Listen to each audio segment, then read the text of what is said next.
चिंता संतानहंतारो यत्पादाम्बुजरेणवः स्वीयानां तन्निजाचार्यान् प्रणमामि मुहुर्मुहुः यदनुग्रहतो जन्तुः सर्वदुःखातिगो भवेत् तमहं सर्वदा वन्दे श्रीमद्वल्लभनन्दनम् अज्ञानतिमिरान्धस्य ज्ञानाञ्जनशलाकया चक्षुरुन्मीलितं येन तस्मै श्रीगुरवे नमः।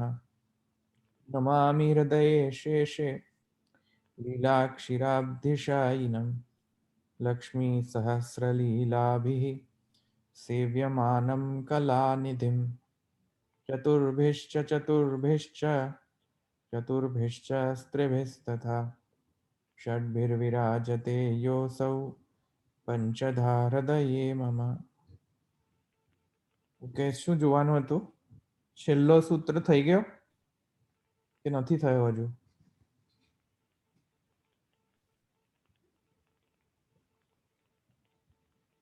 બોલો, છેલ્લો સૂત્ર થયો નતો નથી થયો? એટલે છેલ્લું થોડુંક બાકી છે. કારણ સુધી આપ્યું, કારણ એથી છે ને ત્યાં સુધી આવડી જાય. ઓકે,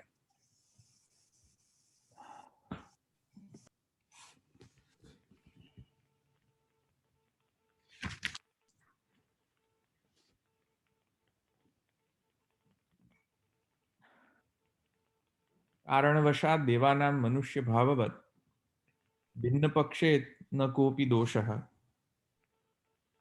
ऐक्य पक्षेऽपि ज्ञानवतो गृहस्थस्य दुर्लभत्वात् एवं वचनम्। આ છે ને, આ લેવાનું બાકી છે ને? હા, તમે કીધું તો તમે કઈક ભિન્ન પક્ષના કોપી દોષનું તમે કહેવાના હતા. હા, એટલે મેં તમને ગઈકાલે કહ્યું હતું કે આમાં મને થોડી પંક્તિ લાગતી નથી, એટલે સમજ આવતું નથી બરાબર. છતાંય જે મને સમજમાં આવે છે તે હું તમને ટ્રાન્સલેટ કરીને સમજાવી દઉં છું.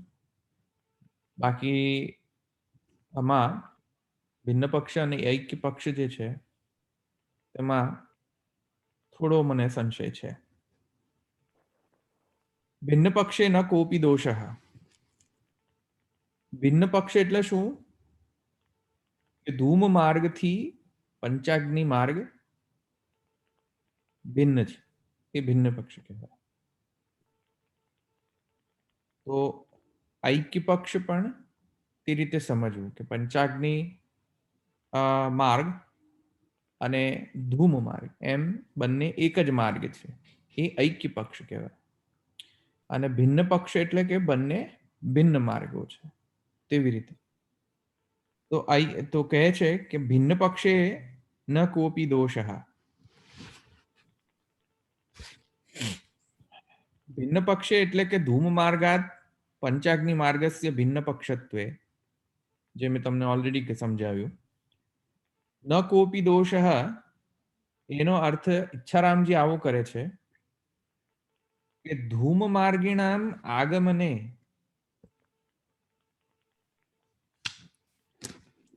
ધૂમ માર્ગિણામ આગમને યહ ક્લેશઃ સહ તેષામ ન ભવતિ ઇતિ અર્થઃ.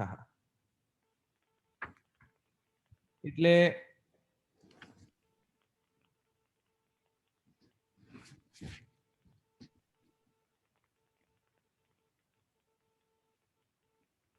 જે ધૂમ માર્ગીઓ જે છે, એટલે ધૂમ માર્ગમાં જે પ્રયાણ કરનારા જે જીવ છે, એ જીવમાં પ્રયાણ નહીં, સોરી, આગમન, ધૂમ માર્ગેણ આગમન કરનારા જે જીવો જે છે, તે જીવને જે બધા ક્લેશો પ્રાપ્ત થાય છે. ધૂમ માર્ગિણામ આગમને યહ ક્લેશઃ, ધૂમ માર્ગીઓને આગમનમાં જે ક્લેશ પ્રાપ્ત થાય છે, તે ક્લેશ, તેવો ક્લેશ આ પંચાગ્નિ માર્ગ દ્વારા આવતા જીવોને થતો નથી. ન તેષામ ન ભવતી, તત્ર દેવાના મનુષ્ય ભાવ ગ્રહણમ દૃષ્ટાંતઃ, અને એમાં દેવનું મનુષ્ય ભાવ ગ્રહણ કરવું એ દૃષ્ટાંત આપવામાં આવ્યું. વૃષ્ટેઃ કારણીભૂત જલાદ અવિકૃતાત. એટલે વૃષ્ટિ જે છે એ કારણ જલ માને કારણીભૂત જલ જે છે એ અહીંયા ગણવું, કાર્યરૂપ વૃષ્ટિ જલ ન ગણવું, એવો અહીંયા અર્થ કરી રહ્યા છે. એટલે ન કોપી દોષ એટલે કે ન કોપી ક્લેશ એવું કદાચ કહેવા માંગી રહ્યા છે કે કોઈક પ્રકારનો જે ધૂમ માર્ગેણ જે લોકો આગમન કરે છે એમાં જે ક્લેશ પ્રાપ્ત થાય છે એવો ક્લેશ પંચાગ્નિ માર્ગમાં દ્વારા જે આગમન કરનારા જે જીવો છે તેઓને થતો નથી, તેવા કંઈક પ્રકારનું કહેવાનું અર્થ એવું લાગી રહ્યું છે ઈચ્છારામજીનું. કેમ કે ભિન્ન પક્ષ છે, એટલે ભિન્ન પક્ષ એટલે કે પંચાગ્નિ માર્ગ અને ધૂમ માર્ગ ભિન્ન છે. જો એમ હોય તો આવી રીતેનું ઇન્ટરપ્રિટેશન ગણવું જોઈએ એવું કહી રહ્યા છે, એવું લાગે છે મને. સમજમાં તો મને બરાબર હજુ આવતું નથી, પણ છતાં એવી રીતે નીચે ગિરધરજી શું કહે છે જુઓ કે ભિન્નેતિ ધૂમ માર્ગાત પંચાગ્નિ માર્ગો ભિન્ન ઇતિ પક્ષે દોષઃ ઇતિ. હવે અહીંયા કહે છે કે ભાઈ ધૂમ માર્ગથી પંચાગ્નિ માર્ગ જો ભિન્ન હોય તો એ પક્ષમાં એક દોષ છે એમ કહે છે, પણ ઉપર તો કહે છે ન કોપી દોષ, તો ખબર નથી પડતી કે કઈ રીતનું છે. તો મૂળ ભાષ્યમાં કહે છે કે ન કોપી દોષ, દોષ નથી, તો અહીંયા કહે છે દોષ છે, તો ખબર નથી પડતી શું કહે છે અહીંયા. ધૂમ માર્ગોક્ત ક્લેશ રૂપો દોષ, ધૂમ માર્ગોક્ત જે એટલે કે ધૂમ માર્ગેણ જે લોકો આગમન કરે છે તેમાં ક્લેશ છે. બધા ક્લેશોનું વર્ણન જે છે તે પેલી શ્રુતિ વચનો ઇત્યાદિમાં જે વર્ણન થયો તે, તો ધૂમ માર્ગોક્ત જે ક્લેશ રૂપ જે દોષ જે છે તે પંચાગ્નિ માર્ગમાં થતો નથી.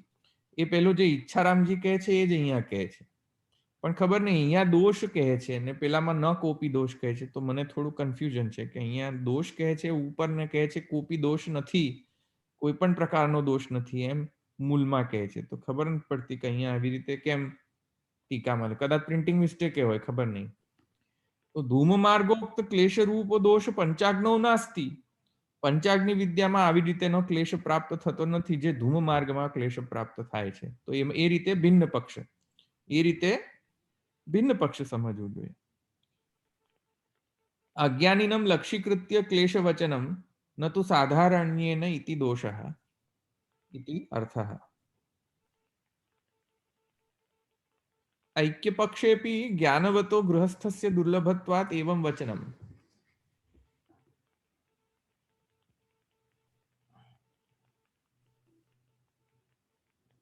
હવે અહીંયા કહે છે, એક મિનિટ,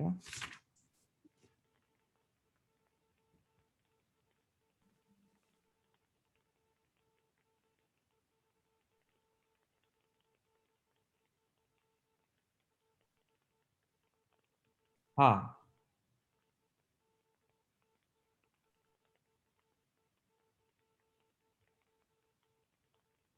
જુઓ અહીંયા શું કહે છે મહાપ્રભુજીનું મૂળ વચન જુઓ. મૂળ વચનમાં કહે છે કે ऐक्य पक्षेपि ज्ञानवतो गृहस्थस्य दुर्लभत्वात् एवं वचनम, અને એની ઉપર ટીકામાં કહે છે કે અજ્ઞાનિનમ લક્ષીકૃત્ય ક્લેશ વચનમ ન તો સાધારણ્યેન ઇતિ. આ ગૃહસ્થ જે હોય એમાં જે અજ્ઞાની અને જ્ઞાની બંને પ્રકારના હોય છે કર્મ માર્ગ. તમને આપણે પહેલા કહ્યું હતું કે જ્ઞાન રહિત અને જ્ઞાન સહિત. તો જ્ઞાન રહિત જે કર્મ માર્ગીઓ જે હોય છે, કર્મકાંડ જે કરનારા જે જીવો હોય છે, એ જ્ઞાન રહિત જે જીવો હોય છે તેને લક્ષિત કરીને તે લોકો માટે જ ખાલી સ્પેસિફિકલી અહીંયા ક્લેશ વચનમ જે છે અહીંયા કહેવામાં આવી. એવમ વચનમ અહીંયા જે જ્યારે મહાપ્રભુજી કહે છે આ વચન, તો આ વચન એટલે કયો વચન? અતો વૈ ખલુ દુર્નિષ્પ્રપતરમ જે છે એ વચન ક્લેશ વચન છે, ક્લિષ્ટ છે ને. કે અન્નભાવ એટલે કે અન્નભાવથી જે પુરુષ ભાવ જે છે એ ક્લિષ્ટ છે, ક્લેશ છે. કારણ કે ઘણો બધો સમય વીતે પછી પુરુષ ભાવાપન્નતા થાય. તો જે ક્લેશ વચન જે છે એ ક્લેશ વચન જે છે એ અજ્ઞાનીનમ લક્ષી કૃત્ય છે. એટલે અજ્ઞાનીને લક્ષિત કરીને અહીંયા આવા ક્લેશ વચન કહેવામાં આવ્યા છે એમ કહેવાનો આશય લાગે છે મને. એટલે ક્લેશ વચન જે કહેવામાં આવ્યો છે એમ કે મુખ્ય મુદ્દાની વાત છે કે ધૂમ માર્ગમાં એ ક્લેશ વચન છે, બાકી પંચાગ્નિ વિદ્યામાં એ ક્લેશાત્મક નથી. જ્ઞાની હોય તો એને ક્લેશ નહીં લાગે, અને જો અજ્ઞાની હશે તો એને ક્લેશ લાગશે. મને લાગે છે આવું કંઈક કહેવાનો અર્થ લાગી રહ્યો છે એમનો. બાકી મને હજુ બહુ વધારે ક્લિયર થતું નથી. મને એવું લાગે છે કે જો ધૂમ માર્ગેણ જો ક્લેશ થતો હોય તો જે અજ્ઞાની છે એ લોકોને ક્લેશ વચન લાગશે ને જ્ઞાનીને ક્લેશ નહીં લાગે. એ રીતેનો કહેવાનો અર્થ હશે કદાચ એમનો. ભલે, તો મને અહીંયા કઈ બહુ વધારે સમજમાં આવતું નથી કે ઐક્ય પક્ષને માં ગૃહસ્થસ્ય દુર્લભત્વાત એવમ વચનમ શા માટે કહ્યું મહાપ્રભુજી, ખ્યાલ નથી આવતું. બાકી તો આ કદાચ હોઈ શકે જે મેં તમને સમજાવ્યું એમ કે ધૂમ માર્ગમાં ક્લેશ છે એવો જે જ્ઞાન જે છે એ અજ્ઞાનીને થાય છે. બાકી જ્ઞાનીને તો શું છે કે પંચાગ્નિ વિદ્યા પ્રમાણે એ ક્લેશ નથી એવું જ અર્થ એને થશે, એવો જ એને અર્થની સ્ફુરણા થશે. ક્લેશ એટલે પેલો અન્નભાવથી પુરુષ ભાવાપન્નતાની અંદર જે ક્લેશ થતો હોય છે ને, જે એ અતો વૈ ખલુ દુર્નિષ્પ્રપતરમ, એ ક્લેશ. ભલે, તો અહીંયા આ પ્રકારનો આ શ્રુતિ વચન છે અને આ સૂત્ર છે. આ અધિકરણ પૂર્ણ થઈ ગયો. તૃતીય અધ્યાય પ્રથમ પાદ અને પંચમ તૃતીય શબ્દ અવિરોધાધિકરણમ સંપૂર્ણ. હવે અન્ય અધિષ્ઠિતે અપૂર્વવદ અભિલાપાદ.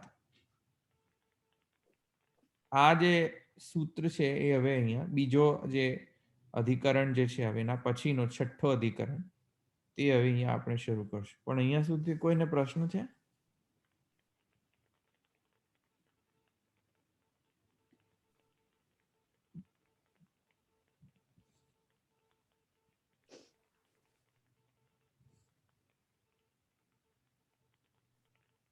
તો હવે આપણે બીજો અધિકરણ એના પછીનો શરૂ કરશું. નેક્સ્ટ અધિકરણ છે અન્યાધિષ્ઠિત ઇત્યધિકરણ. અન્યાધિષ્ઠિત ઇત્યધિકરણ આ અધિકરણનું નામ છે.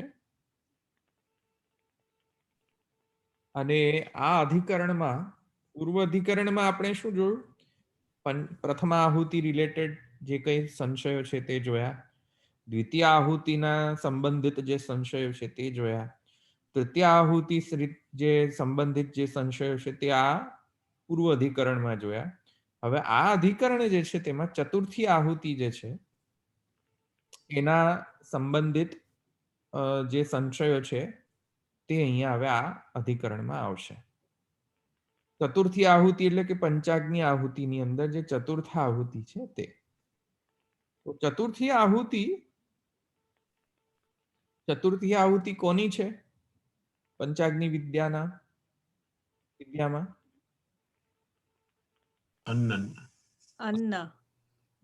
અન્નની આહુતિ છે. તો અન્ન આહુતિ જે છે એના સાથે સંબંધિત જે બધા જે સંશયો છે અને એ સંશયનું નિરાકરણ આ અધિકરણમાં છે. તો અન્યાધિષ્ઠિત ઇત્યધિકરણ એમાં જે પ્રથમ સૂત્ર છે અન્યાધિષ્ઠિતે અપૂર્વવદ અભિલાપાદ, આ જે સૂત્ર છે એ સૂત્ર લેતા પહેલા આપણે એનું ઇન્ટ્રોડક્શન જોવું પડશે. એટલે કે પૂર્વ પક્ષ. એટલે વિષય તો ખ્યાલ થઈ ગયો કે ચતુર્થી જે આહુતિ છે તેના સંબંધિત આ વિષય છે, પણ કિંતુ સંશય અને પૂર્વ પક્ષ એમાં જે સંશય જે અધિકરણનો જે અંગ છે તે આપણે પહેલા સમજી લઈએ, તો પછી એમાં જે આ જે ઉત્તર પક્ષ અને જે સંગતિ છે અધિકરણની તે સમજાશે અને તેથી પછી સૂત્ર પણ સમજાશે. તો પ્રથમતયા તો સૂત્રના અર્થ ઉપર જતા પહેલા આપણે એનો વિષય અને સંશય જોઈ લઈએ. એક સેકન્ડ.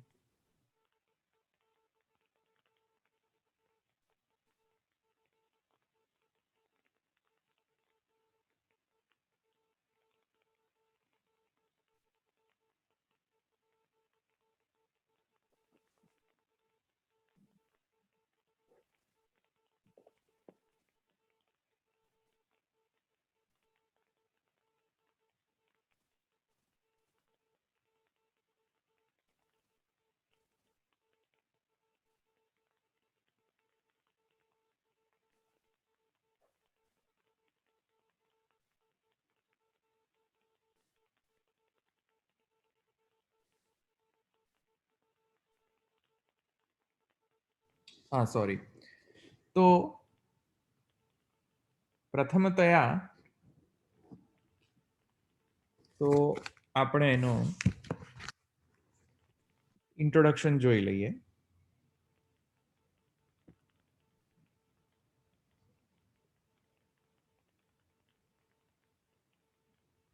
અને એનો ઇન્ટ્રોડક્શન ગિરધરજી ના વિવરણ અનુસાર આપણે જોશું.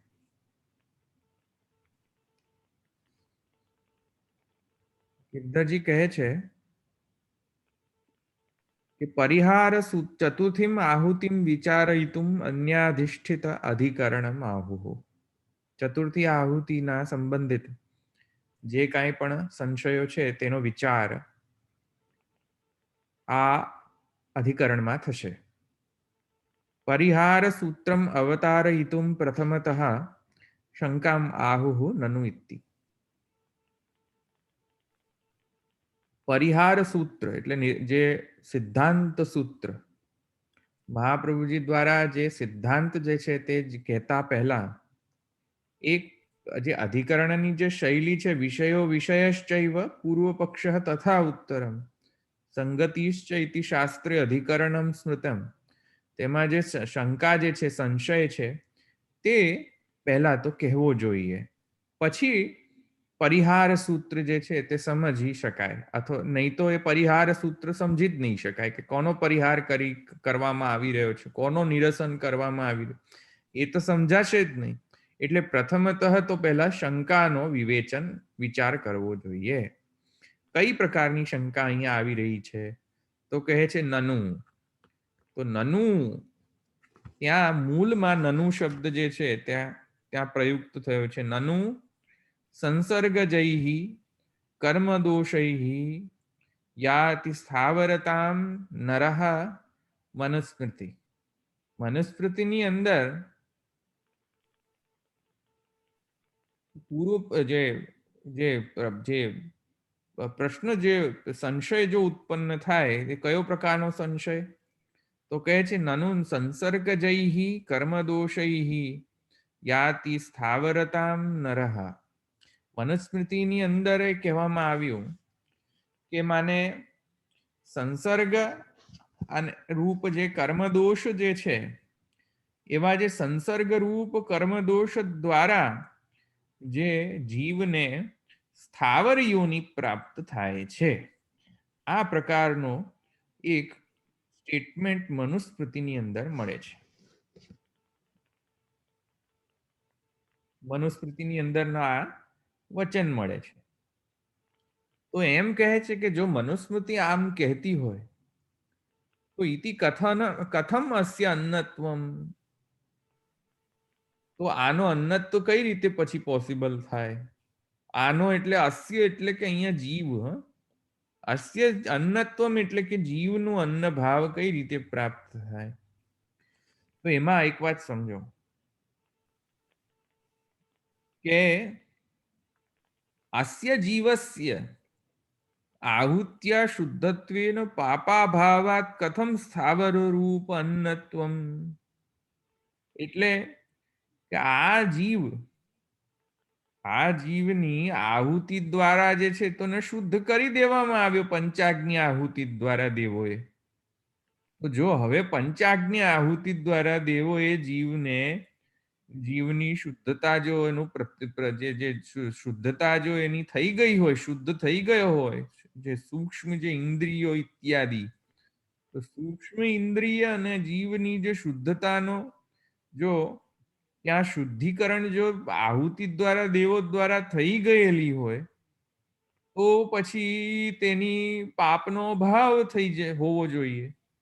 અને પાપનો અભાવ હોવાના કારણે પછી સ્થાવર રૂપ જે યોનિ જે છે તેને કેમ પ્રાપ્ત થાય? કેમ કે અન્ન જે છે તો સ્થાવર યોનિ છે. સમજમાં આવી કે નહીં વાત? અન્ન જે છે તે તો સ્થાવર યોનિ.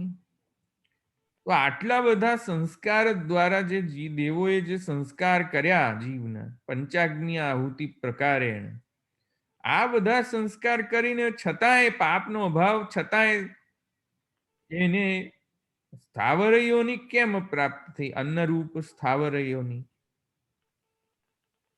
આવ્યું સમજ? કેમ કે સ્થાવર યોનિ તો કોને પ્રાપ્ત થાય? કે જે સંસર્ગ કર્મ દોષ જેનો હોય એને સ્થાવર યોનિ પ્રાપ્ત થાય. કિંતુ અહીંયા આજે અત્યારે જે વિષય જે ચાલી રહ્યો છે એના જે એમાં જે જીવો જે છે એમાં તો પંચાગ્નિ આહુતિ પ્રકારેણ દેવોએ એનો સર્વથા જ માને સંસ્કાર કરી દીધો. તો સંસ્કાર કર્યો તો શુદ્ધ થયા, પણ શુદ્ધ થયા તો પાપનો અભાવ થયો. તો પાપના અભાવથી તો પછી સ્થાવર યોનિ શા માટે પ્રાપ્ત કરવી ભાઈ? તો આ એક પ્રથમ પ્રશ્ન. આ સમજમાં આવ્યો? આ એક શંકા, પ્રથમ શંકા.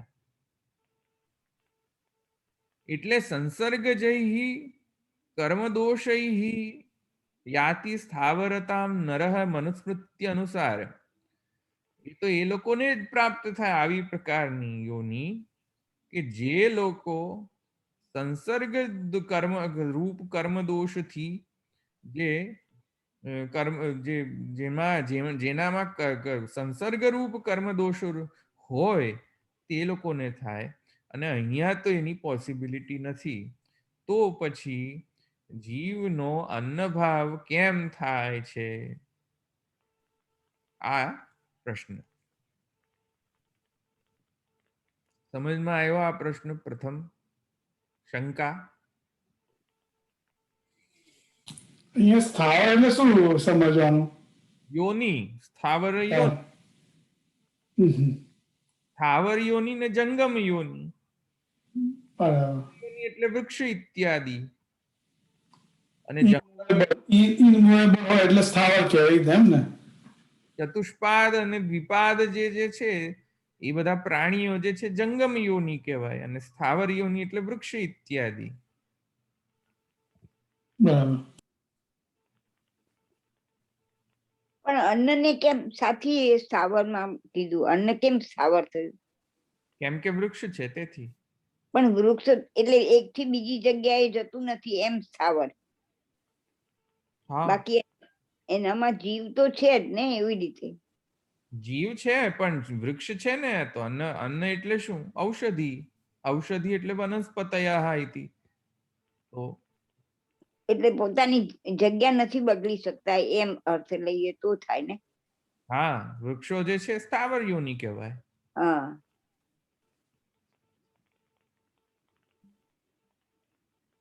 આવ્યું સમજમાં અહીં સુધી? શંકા સમજમાં આવી ગઈ? સંસર્ગજૈ કર્મદોષૈ યાતિ સ્થાવરતામ નરઃ મનુસ્મૃતિ ઇતિ કથમ અસ્ય અન્નત્વમ. હવે આ સમજાઈ ગયું શંકા? કથમ અસ્ય અન્નત્વમ સમજાઈ ગયું? હવે કહે અપૂર્વ અન્નત્વેપી ખંડન પાકાદિષુ ક્લેશેન જીવસ્ય અપગમાત કથમ રેતો ભાવઃ. હવે બીજો સંશય. બીજા સંશયમાં કહે છે કે યથા યજ્ઞાદિષુ પ્રોક્ષણાદિના વ્રીહ્યાદિનામ अपूर्वजनक अन्नत्वं तथा आहुतिभिः जीवस्य इति अर्थः तथापि क्लेशेन यथा शरीरात् जीवापगमः तथा खण्डनादिना अन्नात् जीवापगमो भविष्यति इति खण्डनेति।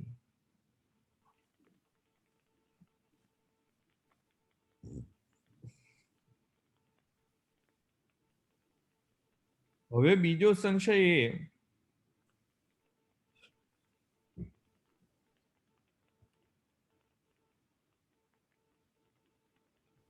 કે યજ્ઞમાં યથા યજ્ઞાદિષુ પ્રોક્ષણાદિના યજ્ઞ આદિની અંદર જે વ્રીહી જે છે એક પ્રકારનો યવ એક પ્રકારનો જે જે કહીએ એમ માને રાઈસનો પ્રકાર ચોખાનો પ્રકાર સમજમાં એક પ્રકારનો યવ અથવા યવ વ્રીહી એટલે જે સ્પેસિફિક ટાઈપ વેરાયટી એની હોય તે વેરાયટી માત્ર હોમ ઇત્યાદિ યજ્ઞમાં વપરાય એને વ્રીહી કહેવાય. બધા પ્રકારના જે છે પ્રકારના જે ધાન જે છે એ ન વપરાય. આ વ્રીહી જે છે સ્પેસિફિકલી યજ્ઞ કાર્યમાં વપરાય. તો યથા યજ્ઞાદિષુ પ્રોક્ષણાદિના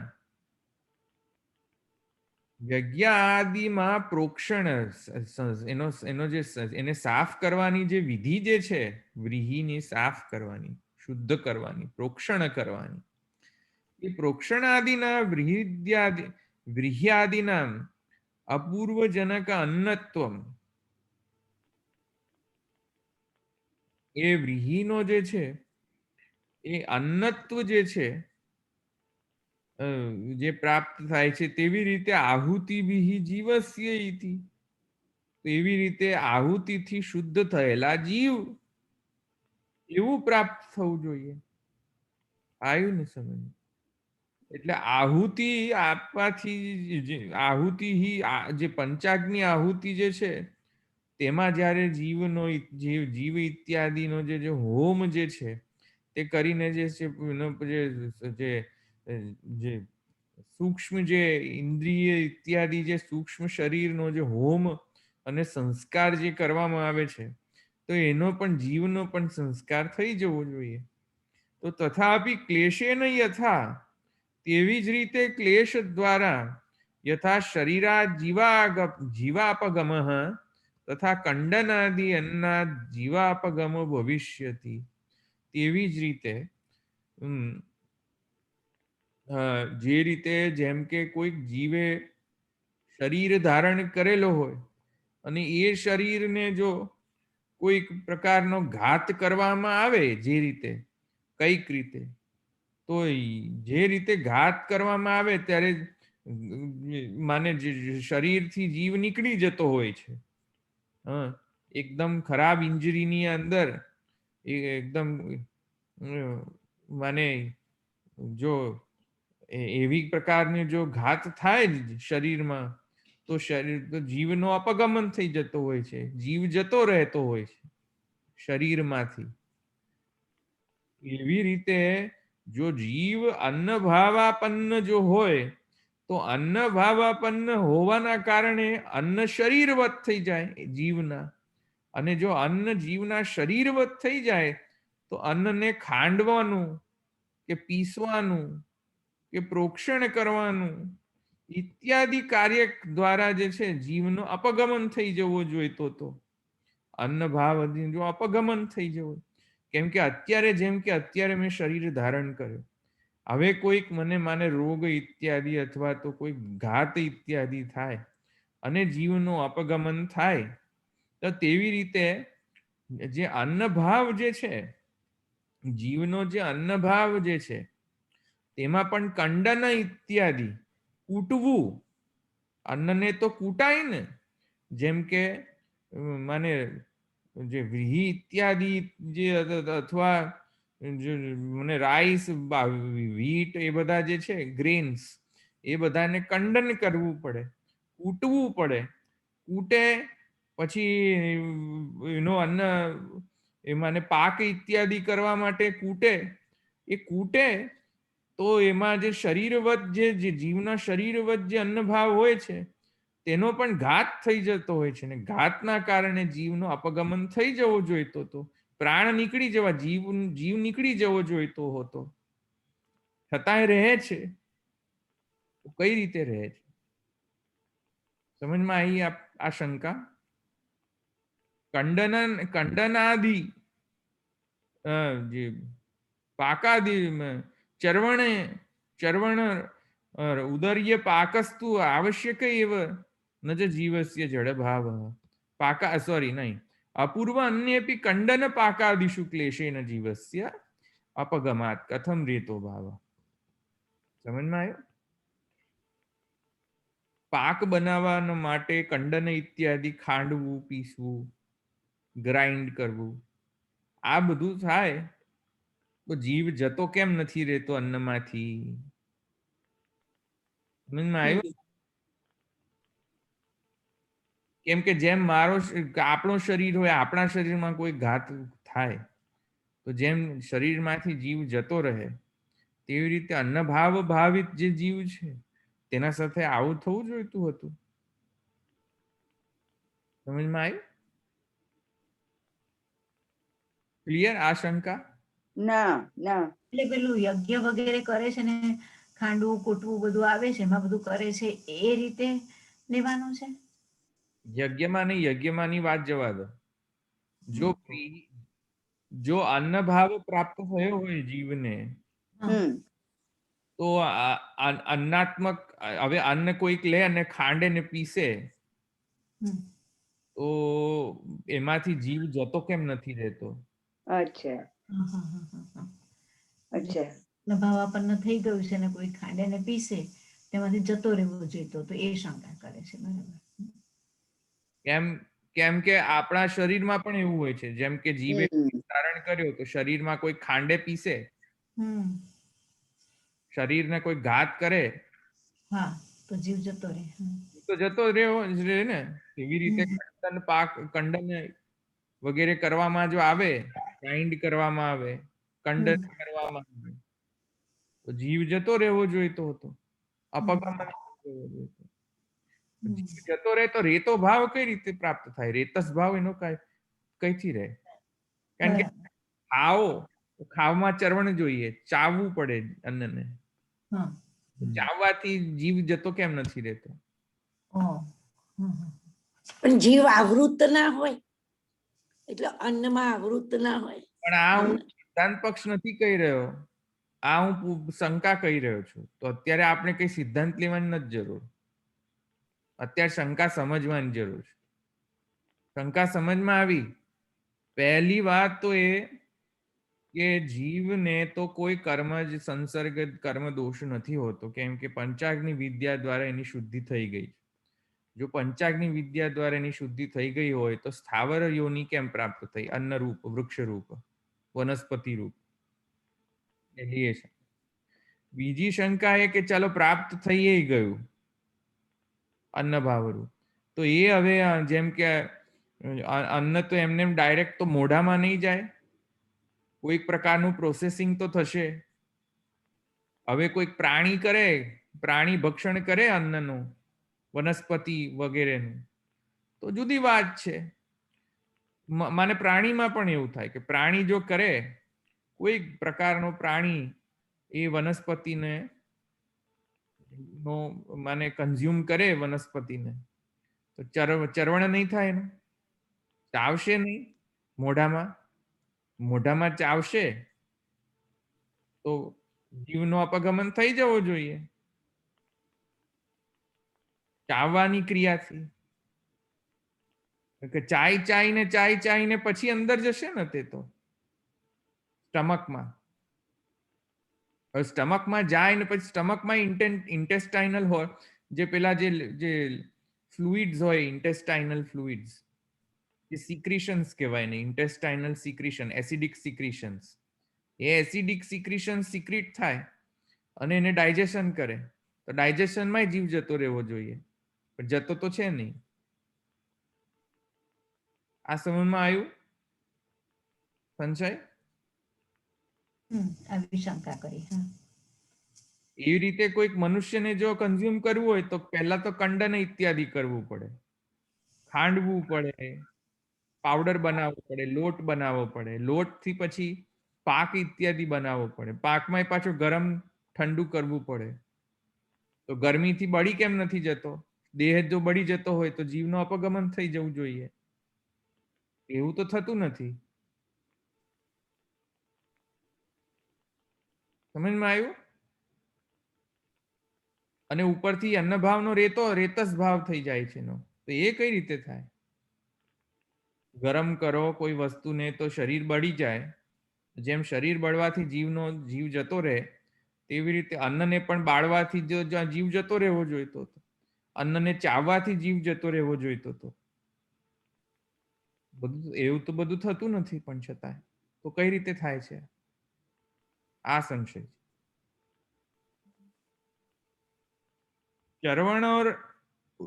ચર્વણ ઇત્યાદિ પાકસ્તુ આવશ્યક એવ.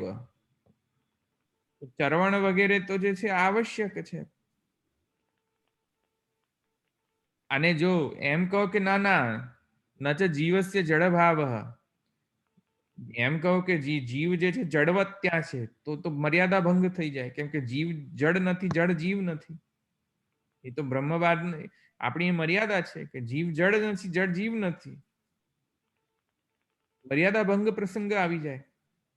જો એમ કહો કે ના ના જીવને તો કઈ ફરક પડતો નથી કેમ કે જડવત છે. જડવત હોય તો જડ અને જીવ વચ્ચેનો તો મર્યાદા જે છે આપણે બાંધી ડિસિપ્લિન, એ જ ભંગ થઈ જશે. કહે છે નચન જીવસ્ય જડ ભાવ મર્યાદા ભંગ પ્રસંગાત તસ્માત કથમ અન્નસ્ય રેતો ભાવ. તેથી હવે સમજાવો કે કઈ રીતે અન્નભાવનું રેતસ ભાવ થાય છે.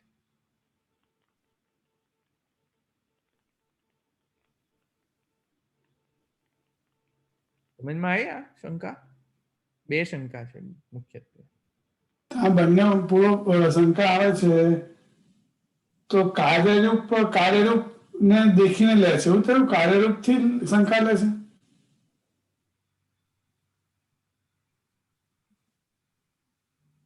કાર્ય ભાવ આપણે કાર્યને કારણ જોઈએ કે actually આ બધું જે કાર્યરૂપ નથી, કારણરૂપ જ સમજવું જોઈએ.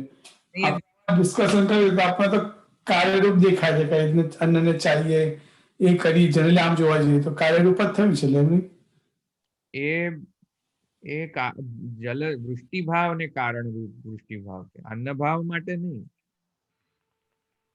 એ તો કારણીભૂત જલ અવિકૃત છે. બરાબર.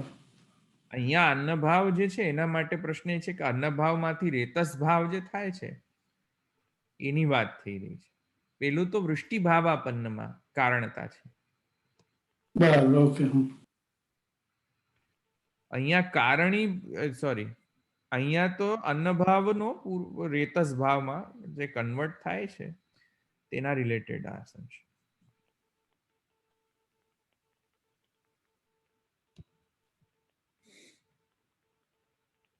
સમજમાં આવ્યો શંકા? હા.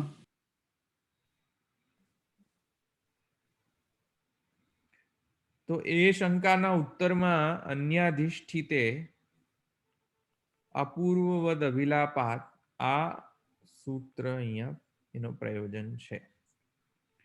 આ સૂત્ર હવે નેક્સ્ટ ટાઈમ લઈશું આપણે આગળ. એનો સિદ્ધાંત પક્ષ પણ શંકા ક્લિયર થઈ ગઈ બધાને? ઓકે. એટલે અન્ન નષ્ટ થઈ ગયા પછી રેતસ કેવી રીતે થાય છે એવું કહેવાનું, એવી શંકા છે. હા. ઓકે. કેમ કે અન્ન નષ્ટ થઈ જાય તો જીવ પણ જતો રહે. હા, તો બરાબર. કારણ કે જે રીતે આપણા બોડીમાંથી જીવ જતો રહે, બોડી ને બોડી એવી રીતે જો બોડીની જેમ જ રહેતો હોય જીવ, સોલની જેમ, સોરી, એટલે જીવ અન્નને બોડી બનાવીને રહેતો હોય તો જતો રહેવો જોઈએ, જતો રહેવો જોઈએ, સમજી. હા. પણ જતો નથી પાછો. હમ કરો, ચાઓ, ડાયજેશન કરો, હમ ઉપરથી વાળો રેતસ ભાવમાં પર્યવસિત થઈ જાય તો થાય. હમ હમ.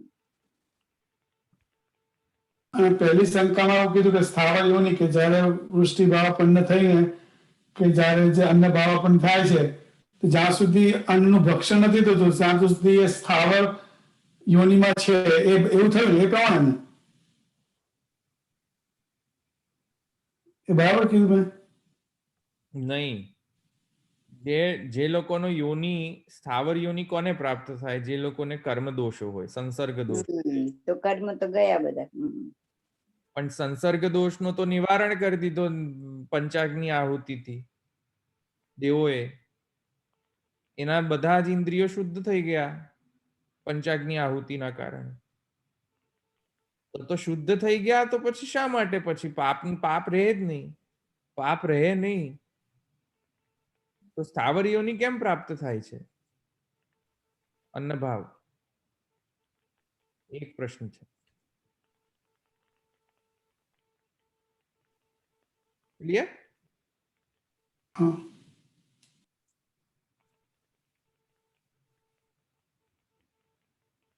એટલે એનો અર્થ એવો છે કે 4 જે આહુતિઓ અપાઈ અને અન્ન ભાવ થાય ત્યાં સુધીમાં એના બધા પાપો નિવૃત્ત થઈ જાય છે. નહીં, એવો અર્થ નહીં. જે આહુતિ આપી તેમાં ઇન્દ્રિયોની શુદ્ધતા કરી કે ન કરી? કરી. તો જો ઇન્દ્રિયો શુદ્ધ હોય તો એવા શુદ્ધ સૂક્ષ્મ ઇન્દ્રિયો વાળા જીવને શા માટે સ્થાવર યોની પ્રાપ્ત થાય છે? કારણ કે સ્થાવર યોની કોને પ્રાપ્ત થાય? કર્મ સંસર્ગ, કર્મ દોષ સંસર્ગ રૂપ દોષ દ્વારા થાય. હા, એ પ્રશ્ન છે. એટલે અન્ન ભાવા પણ થાય ત્યારે જ કર્મ દોષ નિવૃત્ત થાય એવું થયું. ના, તમે સિદ્ધાંત ના કહો અત્યારે. હા હા હા, ઓકે. તમે ખાલી સંશયને સમજો, ફરી પાછું સિદ્ધાંત ઉપર નથી જવાની જરૂર. સંશય જ ખાલી સમજો અત્યારે. સંશય આવ્યો કે નહીં? શંકા. બરાબર. બસ, સિદ્ધાંતમાં જવાની જરૂર નથી અત્યારે. એ તો આપણે ભાષ્ય લઈશું તેમાં સમજાય. સિદ્ધાંત તે વખત સમજાશે.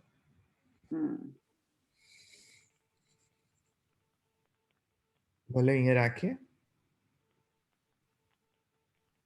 દ્રઢઈના ચરણ કેરો ભરોસો, દ્રઢઈના ચરણ કેરો, શ્રી વલ્લભ નખ ચંદ્ર છટાબિન, સબ જગ માં અંધેરો ભરોસો, દ્રઢઈના ચરણ કેરો, સાધન और नहीं या गली में जासो होय निवेरो, सूर कहा कहे विविधांधरो, बिना मोल को चेरो भरोસો, હૃદયના ચરણ કે. वल्लभाधीश की जय, श्री गोपीनाथ प्रभु चरण की जय, श्री परम दयाल की जय, श्याम सुंदर श्री द्वारिकाधीश की जय, सर्वे वैष्णव ने जय श्री कृष्ण. જય શ્રી કૃષ્ણ.